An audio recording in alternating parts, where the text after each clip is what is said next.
سے او دلبرا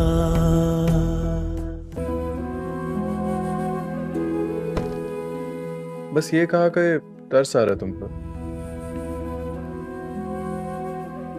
خوشی کی بات ہے. یا لڑکیاں منہ پہ یہ نہیں کہتی کہ مجھے پیار آ رہا ہے تم پہ، پیار کی جگہ کچھ اور بول دیتی ہیں. اور اب کی بار میرا وار خالی نہیں جائے گا. وار مطلب؟ کیا یار، تمہیں کیا پتا تمہارے لیے کیا کیا پاپڑ بیل رہی ہوں. بٹھا کے بلال عبداللہ کی لائف سٹوری سنا دی، بتا دیا کہ کیسے وہ لڑکیوں کو پھانستا ہے اور اپنی ماں کے چیٹ کرنے کا بدلہ لیتا ہے. سنتے ہی رنگ اڑ گیا تھا اس کا. اس کی ماں نے کسی کو چیٹ کیا تھا؟ ہاں یار، کس کو؟ اس کے باپ کو رنگے ہاتھوں پکڑی گئی تھی.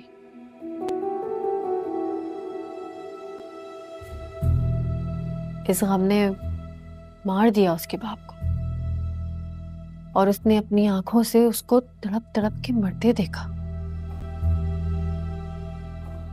Don't tell me ہمشا.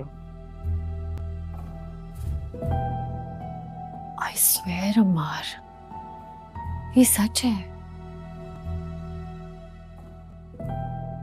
تم دیکھنا وہ کبھی شادی نہیں کرے گا، اور کبھی کرے گا تو اپنی بیوی کو تڑپا کے مار ڈالے گا.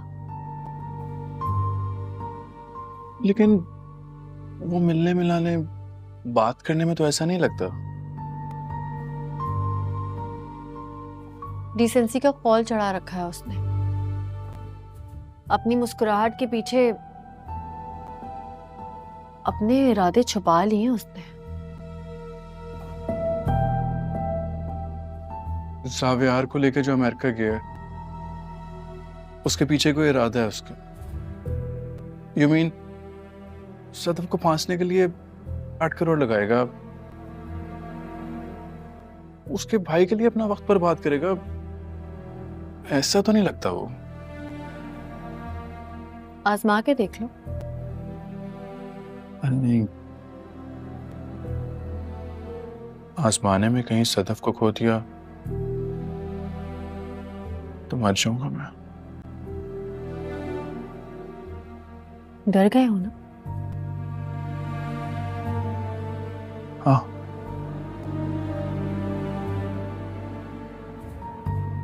میں بھی ڈر گئی تھی.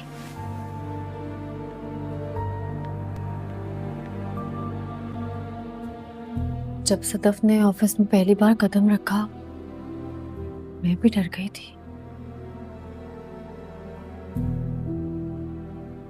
ایسی لڑکیاں اس کی کمزوری ہیں جو اس کو بھاؤ نہیں دیتی.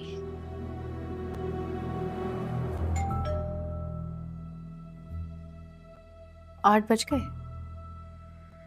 ہاں 8:10 ہو گئے. فراز آیا ہے. میں چلوں؟ نہیں، تم یہیں جم کے بیٹھو، اور جب تک وہ یہاں ہے تم یہیں بیٹھنا.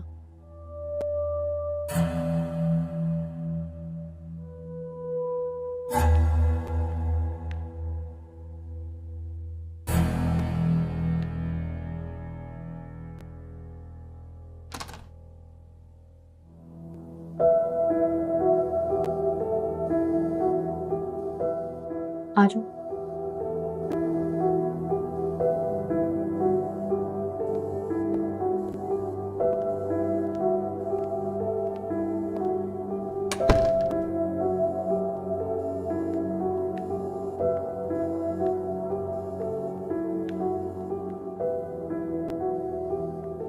ہائے. کیسے ہو؟ I am fine. آفس گیا تھا تو تم نہیں تھے. چھٹی پر تھا. آ جاؤ، ہم وہاں ٹیرس میں بیٹھ کے بات کرتے ہیں. Just 10 minutes. تم جوس پیو.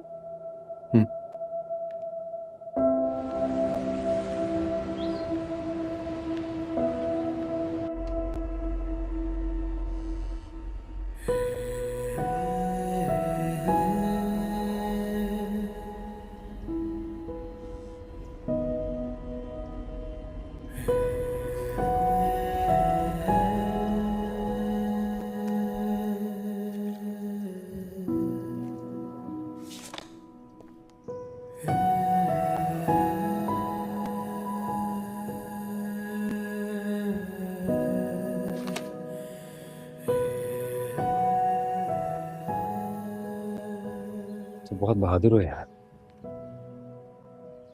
جانتا ہوں کہ یہ دن تمہارے لیے بہت مشکل ہے، لیکن تم نے انہیں بہت ہمت کے ساتھ گزارنا ہے.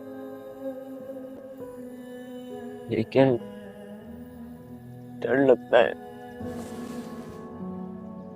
کیا میں واقعی ٹھیک ہو جاؤں گا؟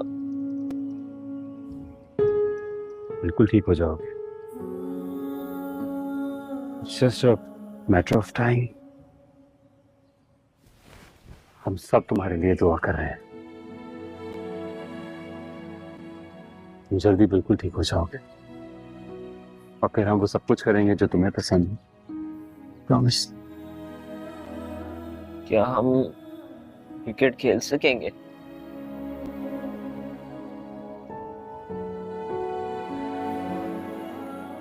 Of course. لیکن ابھی تمہیں آرام کرنا ہے. بلال بھائی، آپ ہمیشہ میرے ساتھ رہیں گے نا؟ ہمیشہ. میں ہمیشہ تمہارے ساتھ ہوں. تمہیں کبھی اکیلا نہیں چھوڑوں. مجھے امی اور صدف کی بہت یاد آ رہی ہے.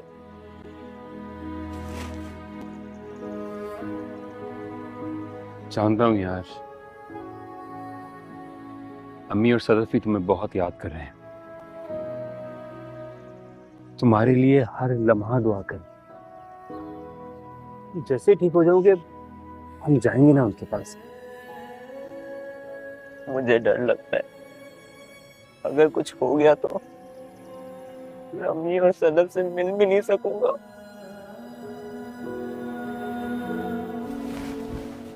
کچھ نہیں ہوگا.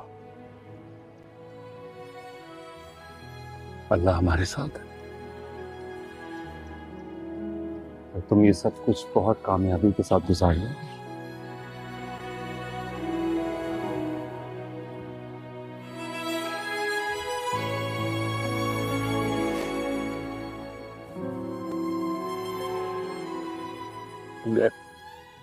اگر آپ نہیں ہوتے تو میں کبھی بھی برداشت نہیں کر پاتا. آپ نے سب کچھ ممکن بنا دیا، مجھے نئی زندگی دی ہے. زاویار، تم میرے بھائی ہو. میرا فرض ہے کہ تمہارا خیال رکھوں، تمہیں خوش رکھوں. تمہاری طاقت اور تمہاری محبت نے مجھے مضبوط بنایا. شکریہ بھائی، آپ میری زندگی کے سب سے بڑے ہیرو ہیں.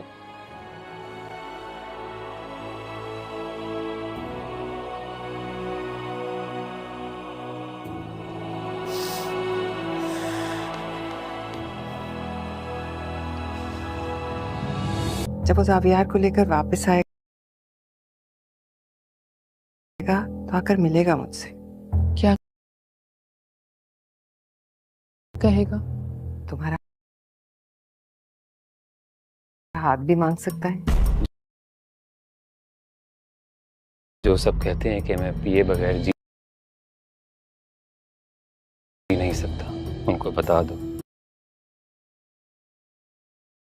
کہ پی کر میں جی نہیں سکتا. ہم دونوں کو فتح کر لیا اس نے.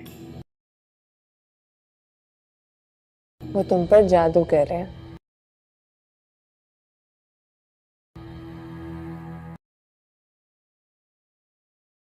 تاکہ تم ان کے قبضے میں آ جاؤ.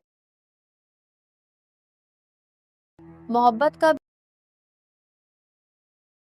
بھی ایک پرابلم ہے، کبھی کم ہوتی ہے، کبھی زیادہ، اور کبھی لگتا ہے یہ تو اب رہی نہیں. اس سے دوستی کر کے پتہ چلا کہ محبت آدمی پہ جادو کر دیتی ہے. I'll marry you. Promise. یہ جو میرا عشق ہے تم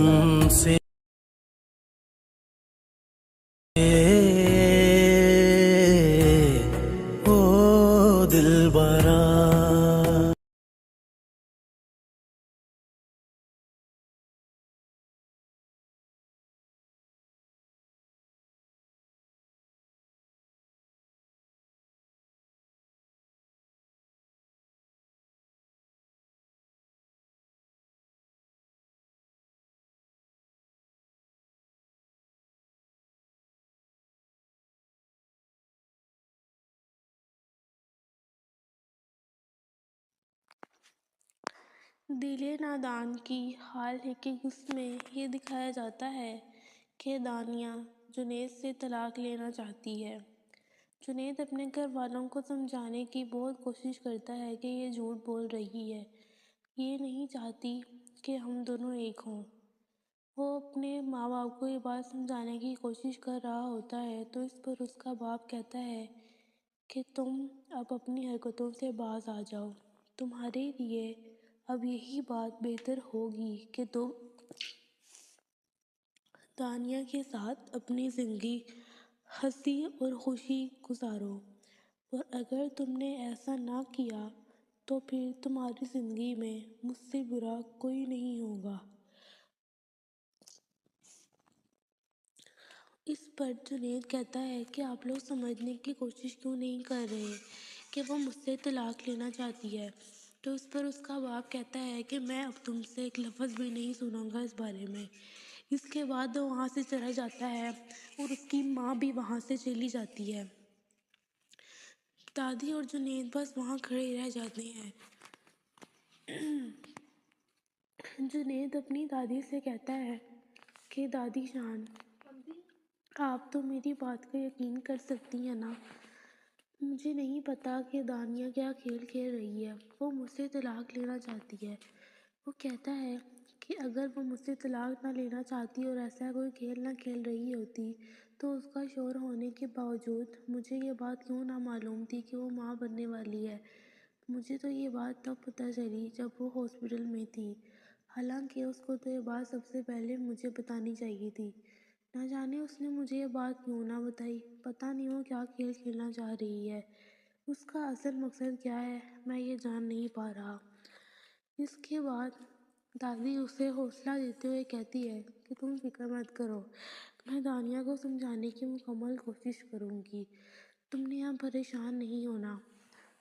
اس کے بعد یہ سین دکھایا جاتا ہے کہ دادی جان صوفے پر بیٹھ کر اپنے بیٹے کی باتوں کو سوچ رہی ہوتی ہیں جب وہ ان سے کہتا ہے کہ آپ ان پیپرز پر سائن کر دیجئے اور اپنے والدین کی وراثت میں دی ہوئی جائیداد کو میرے نام کر دیجئے۔ ابھی وہ یہ سب باتیں سوچ ہی رہی ہوتی ہے کہ اتنی ہی دیر میں جنید بھی وہاں پر آ جاتا ہے۔ جنید دادی کے پاس سے گزر رہا ہوتا ہے تو اس پر اس کی دادی اسے کہتی ہے کہ جنید بیٹا یہاں آؤ اور میری بات سنو۔ جنید اپنی دادی جان کے پاس آ کر بیٹھ جاتا ہے۔ وہ اس سے پوچھتی ہے کہ بیٹا تم دونوں کے درمیان ایسا بھی کیا ہو گیا ہے، تم دانیہ کو خوش رکھنے کی کوشش کیا کرو۔ وہ کہتا ہے کہ میں تو دانیہ کو خوش رکھنے کی مکمل کوشش کرتا ہوں، پر مجھے نہیں پتا کہ وہ مجھ سے کیوں طلاق لینا چاہتی ہے۔ مجھے کچھ سمجھ نہیں آتی کہ میں کیا کروں۔ ہم لوگوں کی تو ارینج میرج ہوئی تھی اور یہ سب امی جان اور ابا جان نے کرایا تھا، جیسا کہ آپ جانتی ہی ہیں۔ مجھے تو لگتا ہے کہ میں ان کی اولاد نہیں ہوں۔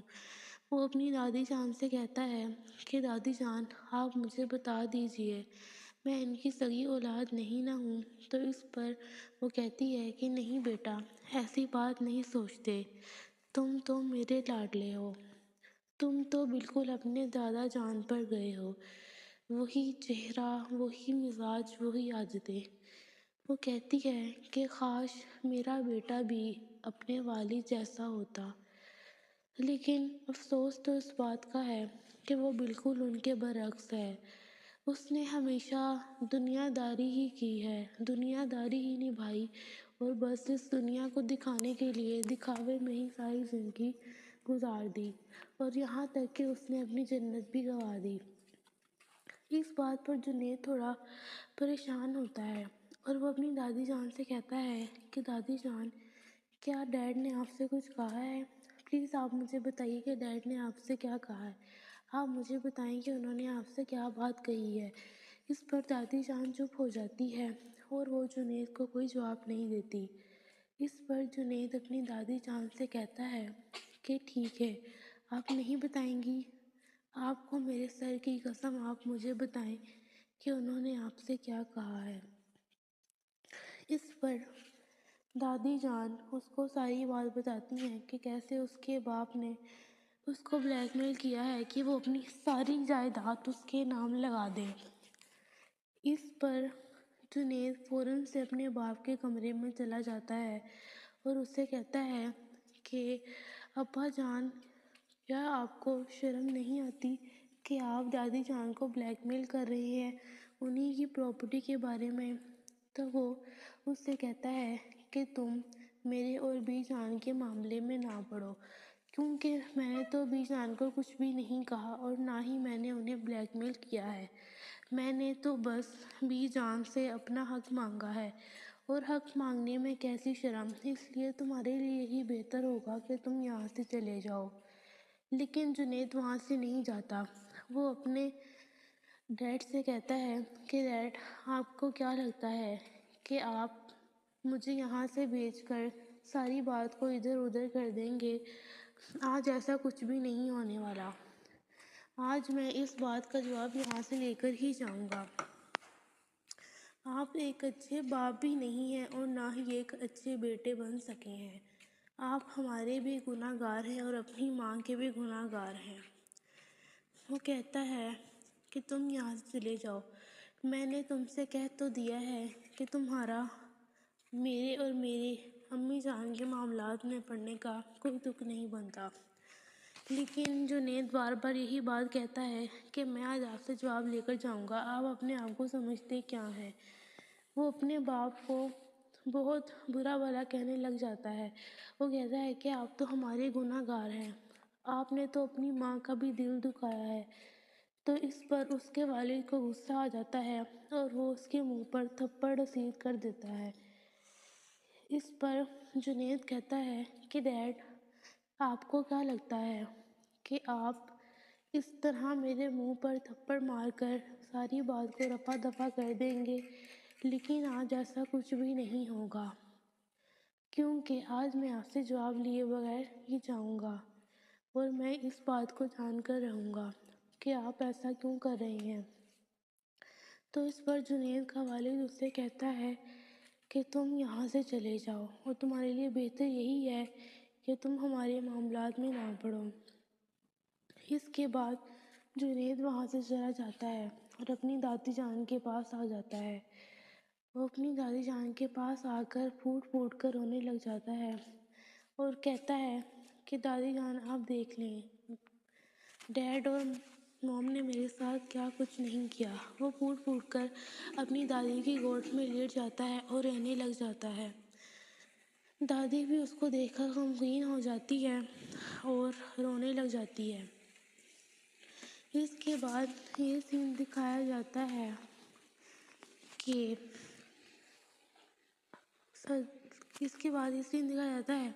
کہ نایاب کی ڈیٹ شیٹ آ جاتی ہے۔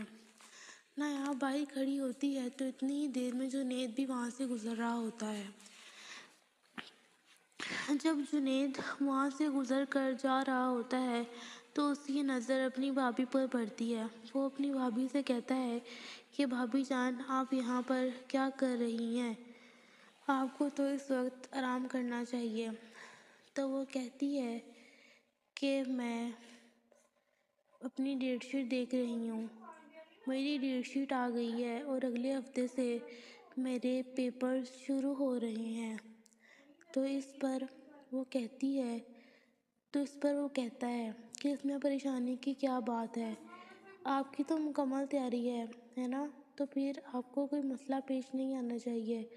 وہ کہتی ہے کہ نہیں، پریشانی کی بات یہ نہیں ہے کہ ڈیٹ شیٹ آ گئی ہے، بلکہ پریشانی کی بات تو یہ ہے کہ زاویار مجھے اجازت دیں گے یا نہیں، کیونکہ وہ میری کنڈیشن کو لے کر بہت زیادہ سیریس ہیں۔ تو اس پر وہ کہتا ہے کہ آپ کی بات تو بالکل ٹھیک ہے بھابھی، کہ جس طرح کی آپ کی کنڈیشن ہے، اس کنڈیشن میں بھائی آپ کو لے کر کیئر لیس تو نہیں ہو سکتے، اس لیے اس کام کو تو آپ کو خود ہی کرنا ہوگا۔ دیکھیں، آپ کی تیاری کروانی تھی وہ میں نے کروا دی، اور اگر آپ کو ریویژن کرنی ہوگی تو آپ کا بھائی حاضر ہے، باقی اس مسئلے کو آپ کو خود سولو کرنا ہوگا۔ اس پر نایاب اس سے شکریہ کہتی ہے اور وہ وہاں چلے جاتا ہے۔ اس کے بعد اور یہ ساری باتیں دانیہ ان کی گھڑی ہو کر سن رہی ہوتی ہے۔ اس کے بعد جنید وہاں سے چلا جاتا ہے تو دانیہ اب نایاب کے قریب آ کر کھڑی ہو جاتی ہے۔ نایاب ساویار کو فون لگاتی ہے اور وہ اسے کہتی ہے کہ میری ڈیٹ شیٹ آ گئی ہے اور اگلے ہفتے سے میرے پیپر سٹارٹ ہیں۔ تو اس پر ساویار اسے منع کر دیتا ہے۔ اس کے بعد یہ سین دکھایا جاتا ہے کہ نرس نایاب کے آگے پیچھے کھانا لے کر پی رہی ہوتی ہے۔ جب زاویار گھر آتا ہے تو وہ کہتی ہے کہ میں اب زاویار صاحب کو آپ کی شکایت لگا دوں گی، آپ کچھ کھا پی نہیں رہی ہیں، آپ نے صبح بھی ناشتہ نہیں کیا تھا اور اگر اب آپ نے کھانا نہیں کھایا تو میں زاویار صاحب کو آپ کی شکایت لگا دوں گی۔ اتنی ہی دیر میں زاویار بھی وہاں پر آ جاتا ہے اور وہ اس سے کہتا ہے کہ یہ سب کیا ہو رہا ہے۔ تو نرس کہتی ہے کہ سر میڈم کھانا نہیں کھا رہی ہیں اور انہوں نے صبح سے کچھ بھی نہیں کھایا ہوا ہے۔ تو زاویار اس سے کہتا ہے کہ آپ یہاں سے چلی جائیں، میں خود ہی اس کو کھانا کھلا دوں گا۔ وہ وہاں سے چلی جاتی ہے۔ اس کے بعد زاویار نایاب سے کہتا ہے کہ تم نے ابھی تک کھانا کیوں نہیں کھایا ہے، یہ کیا بچپنا ہے، اور اگر تم یہ چاہتی ہو کہ میں تمہارے سامنے ریکویسٹ کروں تو ہاں میں تم سے یہ کہوں گا کہ تم اس کنڈیشن میں پیپر دینے مت جاؤ۔ تم خود دیکھو کہ تمہاری کیسی حالت ہو رہی ہے اور تم اس کنڈیشن میں پیپر دینے جاؤ گی۔ تو اس پر نایاب کہتی ہے کہ مجھے کچھ بھی نہیں ہوگا، بس آپ مجھے پیپر دینے کی اجازت دے دیں۔ اس پر وہ دونوں بحث کرنے لگ جاتے ہیں اور زاویار کو غصہ آ جاتا ہے۔ وہ نایاب سے کہتا ہے کہ تمہیں ادھر میری بات سمجھ نہیں آتی ہے۔ وہ بہت زیادہ غصے سے یہ بات کہتا ہے تو یہ بات سن کر دادی جان وہاں پر آ جاتی ہیں اور دادی جان زاویار سے کہتی ہیں کہ تم کس طریقے سے نایاب کے ساتھ بات کر رہے ہو۔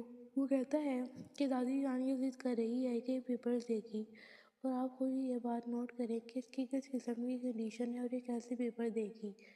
تو اس پر دادی جان کہتی ہیں کہ میں اس سے بات کرتی ہوں، ابھی اس کی طبیعت ٹھیک نہیں ہے، تم اس کو باہر لے جاؤ، اس کو کھانا وغیرہ کھلاؤ، یہ خوش ہو جائے گی۔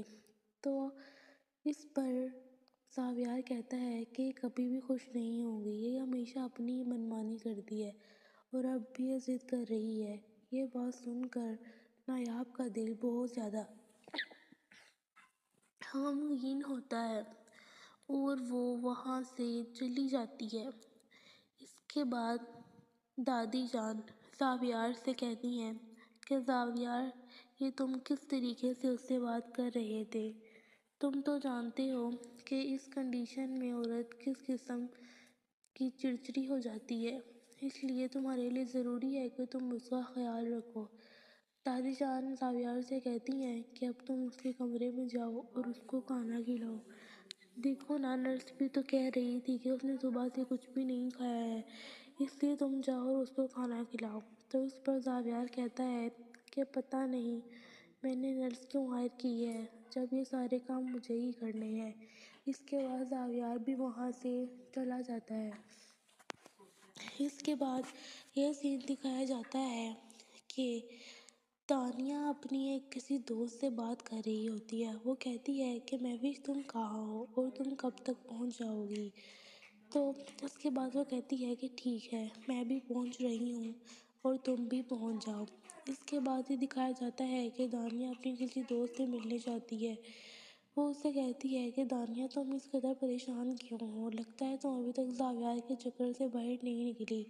تو اس پر دانیہ کہتی ہے کہ مہوش میں نے بہت زیادہ کوشش کی کہ میں اس کے خمار سے باہر آ جاؤں لیکن میرا خود پر بس نہ چلا، میں نے اپنی شادی کو بھی داؤ پر لگا دیا لیکن کچھ بھی نہیں ہو رہا۔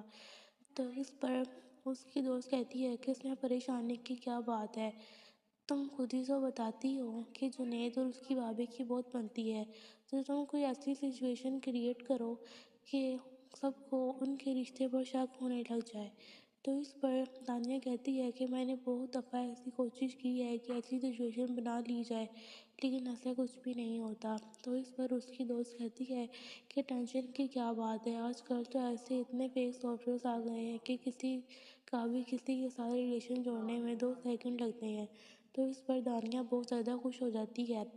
وہ کہتی ہے، اس کی دوست کہتی ہے کہ تم بس مجھے ان کی تصویریں دو اور تم دیکھنا میں کیسے سارا کام کروا دیتی ہوں۔ تو اس پر دانیہ کہتی ہے آر یو شور؟ تو وہ کہتی ہیں کہ ہاں آئی ایم شور۔ اس کے بعد یہ سین دکھایا جاتا ہے کہ جب وہ گھر آ جاتی ہے اور دانیہ ان کے پاس آ کر کھڑی ہو جاتی ہے جب جنید اور اس کی بھابھی پڑھائی کر رہے ہوتے ہیں۔ جنید ان کو لے کر بیٹھ جاتا ہے تو اتنی ہی دیر میں نرس بھی وہاں پر آ جاتی ہے۔ نرس کہتی ہے کہ میڈم اب آپ جوس پی لیں۔ تو اس پر نایاب کہتی ہے کہ ابھی تو میں نے کھانا کھایا ہے اور میں ابھی جوس پینے لگ جاؤں؟ نہیں، میں نے پیٹ بھر کر کھانا کھایا تھا اور میرے اندر جوس پینے کی گنجائش نہیں ہے۔ تو اس پر نرس کہتی ہے کہ میڈم یہ زاویار سر کا حکم ہے اور ہم ان کو نہیں ٹال سکتے۔ تو اس پر جنید کہتا ہے کہ اگر تو یہ زاویار سر کا حکم ہے تو ہم اس کو نہیں ٹال سکتے۔ تو کہتا ہے کہ میڈم آپ جائیے، میں ان کو یہ جوس پلا دوں گا۔ اس پر وہ ان کو جوس پلانے لگ جاتا ہے۔ وہ کہتا ہے تھوڑا اور سیپ لیں، تھوڑا اور سیپ لیں، اور پئیں اور جوس پئیں اور جوس پئیں۔ تو اتنی ہی دیر میں پیچھے کھڑی دانیہ ان کی ویڈیو بنا لیتی ہے اور وہ دل ہی دل میں یہ سوچنے لگ جاتی ہے کہ نایاب تمہیں جتنا بھی ہنسنا ہے ہنس لو، کیونکہ اب تو تمہاری قسمت میں رونا ہی لکھا ہے۔ اس کے بعد یہ سین دکھایا جاتا ہے کہ زاویار اپنی دادی کو لے کر ایک ریسٹورینٹ میں آتا ہے۔ وہ کچھ آرڈر کرتا ہے تو اس کی دادی کہتی ہے کہ تم مجھے بتاؤ آخر ماجرا کیا ہے، اب تم مجھ سے کھل کر بات کرو۔ تو اس پر زاویار کہتا ہے کہ دادی جان، میں نایاب کی اس کنڈیشن کو لے کر بہت زیادہ پریشان ہوں، جیسا کہ اس کے ایگزامس بھی آ گئے ہیں اور وہ پڑھائی کر رہی ہے اور وہ ایگزامس کو لے کر اسٹریس بھی دے گی، تو اس وجہ سے میں پریشان ہوں۔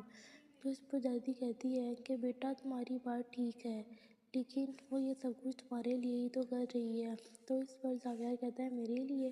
دادی کہتی ہے اور نہیں تو کیا، اگر تم یہ تو چاہتے تھے کہ وہ پڑھی لکھی ہو اور تم لوگوں میں اس کو فخر کے ساتھ انٹروڈیوس کروا سکو۔ تو اس پر زاویار کہتا ہے کہ دادی جان آپ مجھے سمجھائیے۔ دادی جان کہتی ہے میں نے تو اس کو سمجھانے کی بہت زیادہ کوشش کی، لیکن اس کے اوپر تو ایک ہی وہ سوار ہے کہ اسے بی اے پاس کرنا ہے۔ تو اس پر زاویار کہتا ہے کہ دادی جان بی اے کیا، اگر تو وہ پی ایچ ڈی بھی کر لے یا ایم بی اے بھی کر لے تو وہ کبھی چینج نہیں ہو سکتی، اور یہ بات میں آزما چکا ہوں۔ تو اس پر دادی جان کہتی ہے کہ نہیں، یہ بات غلط ہے، انسان وقت کے ساتھ ساتھ تبدیل ہو جاتا ہے، جیسے جیسے وقت زیادہ گزرتا ہے انسان کو تجربہ حاصل ہونے لگ جاتا ہے اور انسان بدلنے لگ جاتا ہے، تم دیکھنا انشاءاللہ وہ بالکل ٹھیک ہو جائے گی۔ تو اس پر زاویار کہتا ہے کہ دادی جان مجھے تو اس بات کی فکر ہے کہ اس کی اس قسم کی حالت ہے اور وہ اس قسم کی حالت میں پیپر دینے جائے گی، مجھے تو بس یہی بات پریشان کر رہی ہے۔ اس کے بعد یہ سین دکھایا جاتا ہے کہ جب وہ اپنے کمرے میں آرام کر رہی ہوتی ہے اور زاویار بھی اس کے پاس بیٹھا ہوتا ہے، تو اتنی ہی دیر میں زاویار کی ماں وہاں پر آ جاتی ہے اور وہ نایاب کو ڈانٹنے لگتی ہے کہ کیا اب تم اس حالت میں پیپر دینے جاؤ گی؟ تو وہ کہتی ہے کہ ابھی تو میری ڈلیوری میں ٹائم ہے اور اگر میں پیپر دینے بھی چلی جاؤں تو کوئی اتنا مسئلہ نہیں ہوگا۔ تو اس پر اس کی ساس کہتی ہے کہ تم کیسی باتیں کر رہی ہو، تمہارا 7th منتھ ہے، لاسٹ سیمسٹر ہے تمہارا اور اس میں بہت زیادہ ٹرامیٹک کنڈیشن ہوتی ہے، اس لیے تمہیں اپنا مکمل خیال رکھنے کی ضرورت ہے۔ اس پر زاویار کہتا ہے کہ امی جان آپ ہی اسے سمجھائیے۔ تو وہ کہتی ہے کہ نہیں، میں نہیں سمجھا سکتی، تم تو بہت انڈیپینڈنٹ ہونا ہے، اس کو خود ہی سمجھا لو۔ اس کے بعد یہ سین دکھایا جاتا ہے کہ جب نایاب اپنا آخری پیپر دینے جا رہی ہوتی ہے تو اسے دانیہ ملتی ہے۔ وہ کہتی ہے کہ تم نے تو اپنے سارے گول اچیو کر لیے اور اب تم زاویار کے دل میں اپنی جگہ بنا سکتی ہو اور اسے بہت زیادہ خوش کر سکتی ہو۔ تو اس پر نایاب کہتی ہے کہ ہاں۔ اس کے بعد دانیہ کہتی ہے کہ تم تو بہت زیادہ خوش قسمت ہو، اب تم اس کو راضی کر لو گی۔ تو اس پر نایاب کہتی ہے کہ اس میں آپ نے بھی میرا بہت ساتھ دیا، اس لیے آپ کا بہت زیادہ تھینک یو۔ تو وہ کہتی ہے کہ تم میرے شوہر کا پیچھا کب چھوڑو گی؟ وہ کہتی ہے کہ میرا مطلب یہ ہے کہ تمہارے اور جنید کے درمیان جو بے تکلفیاں ہیں میں وہ اچھی طریقے سے جان چکی ہوں، اس لیے تم میرے سے محتاط رہو، اور مجھے یہ بات بتاؤ کہ کہیں اس بچے کے بعد تاغیار سے طلاق لینے کے بعد تمہارا جنید سے شادی کرنے کا ارادہ تو نہیں بن گیا ہے؟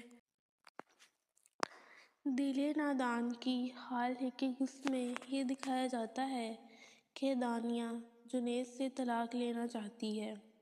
جنید اپنے گھر والوں کو سمجھانے کی بہت کوشش کرتا ہے کہ یہ جھوٹ بول رہی ہے، یہ نہیں چاہتی کہ ہم دونوں ایک ہوں۔ وہ اپنے ماں باپ کو یہ بات سمجھانے کی کوشش کر رہا ہوتا ہے تو اس پر اس کا باپ کہتا ہے کہ تم اب اپنی حرکتوں سے باز آ جاؤ، تمہارے لیے اب یہی بات بہتر ہوگی کہ تم دانیہ کے ساتھ اپنی زندگی ہنسی اور خوشی گزارو، اور اگر تم نے ایسا نہ کیا تو پھر تمہاری زندگی میں مجھ سے برا کوئی نہیں ہوگا۔ اس پر جنید کہتا ہے کہ آپ لوگ سمجھنے کی کوشش کیوں نہیں کر رہے کہ وہ مجھ سے طلاق لینا چاہتی ہے؟ تو اس پر اس کا باپ کہتا ہے کہ میں اب تم سے ایک لفظ بھی نہیں سنوں گا اس بارے میں۔ اس کے بعد وہ وہاں سے چلا جاتا ہے اور اس کی ماں بھی وہاں سے چلی جاتی ہے۔ دادی اور جنید بس وہاں کھڑے رہ جاتے ہیں۔ جنید اپنی دادی سے کہتا ہے کہ دادی جان، آپ تو میری بات کا یقین کر سکتی ہیں نا؟ مجھے نہیں پتا کہ دانیہ کیا کھیل کھیل رہی ہے، وہ مجھ سے طلاق لینا چاہتی ہے۔ وہ کہتا ہے کہ اگر وہ مجھ سے طلاق نہ لینا چاہتی اور ایسا کوئی کھیل نہ کھیل رہی ہوتی تو اس کا شوہر ہونے کے باوجود مجھے یہ بات کیوں نہ معلوم تھی کہ وہ ماں بننے والی ہے؟ مجھے تو یہ بات تب پتہ چلی جب وہ ہاسپٹل میں تھی، حالانکہ اس کو تو یہ بات سب سے پہلے مجھے بتانی چاہیے تھی۔ نہ جانے اس نے مجھے یہ بات کیوں نہ بتائی، پتہ نہیں وہ کیا کھیل کھیلنا چاہ رہی ہے، اس کا اصل مقصد کیا ہے، میں یہ جان نہیں پا رہا۔ اس کے بعد دادی اسے حوصلہ دیتے ہوئے کہتی ہے کہ تم فکر مت کرو، میں دانیہ کو سمجھانے کی مکمل کوشش کروں گی، تم نے یہاں پریشان نہیں ہونا۔ اس کے بعد یہ سین دکھایا جاتا ہے کہ دادی جان صوفے پر بیٹھ کر اپنے بیٹے کی باتوں کو سوچ رہی ہوتی ہیں جب وہ ان سے کہتا ہے کہ آپ ان پیپرز پر سائن کر دیجئے اور اپنے والدین کی وراثت میں دی ہوئی جائیداد کو میرے نام کر دیجئے۔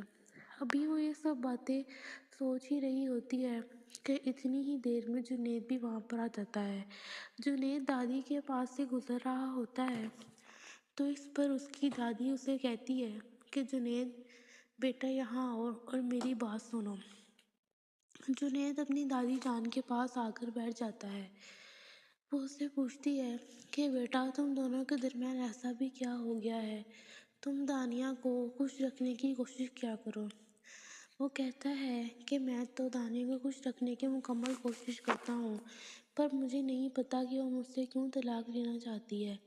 مجھے کچھ سمجھ نہیں آتی کہ میں کیا کروں۔ ہم لوگوں کی تو ارینج میرج ہوئی تھی اور یہ سب امی جان اور ابا جان نے کرایا تھا، جیسا کہ آپ جانتی ہی ہیں۔ مجھے تو لگتا ہے کہ میں ان کی اولاد نہیں ہوں۔